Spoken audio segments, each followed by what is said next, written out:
That little yellow dot is actually corresponding to where Aaron's eyes are at any given time. A lot of the research that we do in my lab involves eye tracking. So we're interested in visual attention, visual memory, as well as some practical problems such as how people find things. And this ranges from the sort of innocuous, like looking for your keys or your belongings before you leave in the morning, to the more practical, such as imagine you were a TSA baggage screener that had the task of looking for weapons in someone's bag. We look at questions like how do people make mistakes under those situations and how do we improve those sorts of behaviors.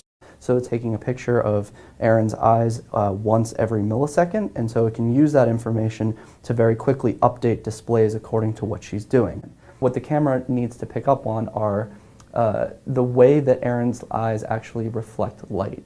So the way the camera works is it looks for the dark spot in the center of Aaron's eyes, which are her pupil, as well as the way light from the camera setup is reflecting off of her cornea.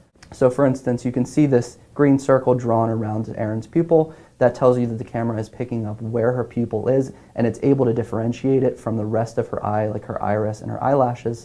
And the little yellow dot that you see is what's called the corneal reflectance. So it's also using effectively the way light bounces off of her eyes to try to figure out the way Aaron's eye is rotated in the socket. So what you can see, and what's particularly interesting, I think, about eye movements is that they don't actually line up with our conscious experience of what our eyes are doing.